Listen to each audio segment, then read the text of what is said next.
Hi everyone, it's Rach here, and we've just released the 8th episode of the Killer Storyteller podcast. And we were talking about The Rich, and it's an absolute stonker. We had such a laugh doing it.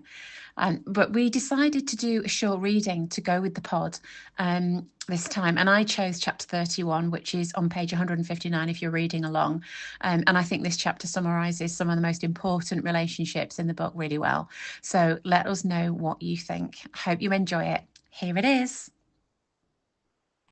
Chapter 31.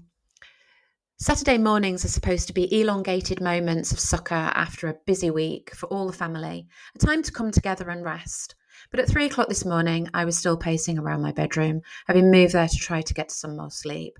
Then James came home and woke me by rooting around the fridge looking for snacks. Then he put something in the microwave. Ewan wasn't far behind him, but I was in no mood to argue, faced with what I have to tell them all today. I couldn't wake Jeremy. He was stuck in the middle of a deep blackout. Instead, I sat in the garden watching the sky turn from black to purple, like the bruises on Monica's body that I've been dreaming about. I've set the table with the usual cereal and health granola and muesli with yogurt, juices and various seeds, knowing that it'll all go mainly untouched. Jeremy has fixed coffee and read the same newspaper 1,000 times. His hands shake more than yesterday. I told him about Monica 10 minutes ago, and I'm amazed he hasn't poured vodka over his granola.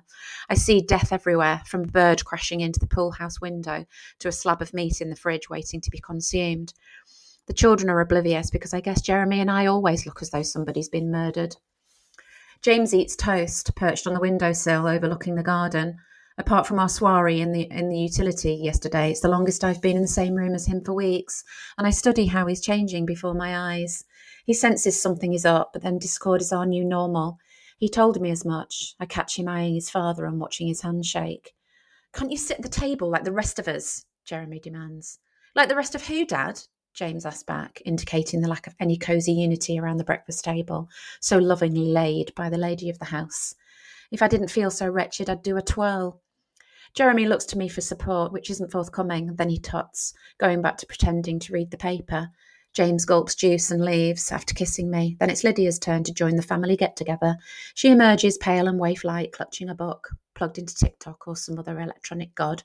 It might be my imagination, but she looks brighter than she did yesterday, and I'm going to destroy that shortly. "Morning," I say breezily. "Muesli? We've got some of those strawberries left. They're so sweet." Lydia fills a glass with water and takes a dry cracker from a tin and wanders off chewing it.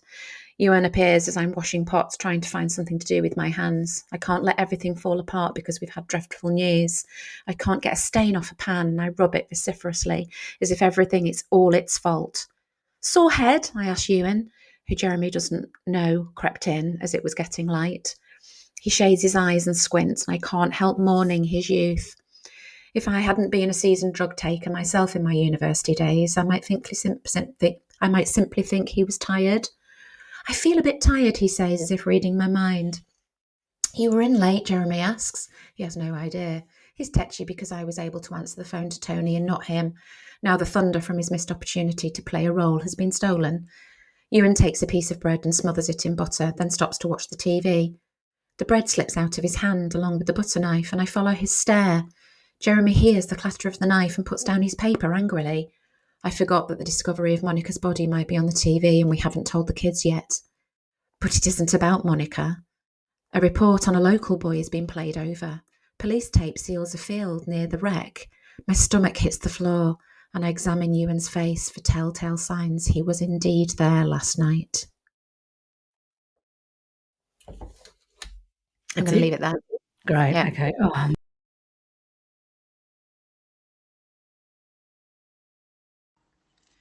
Hi everyone, it's Rach here, and we've just released the 8th episode of the Killer Storyteller podcast. And we were talking about The Rich, and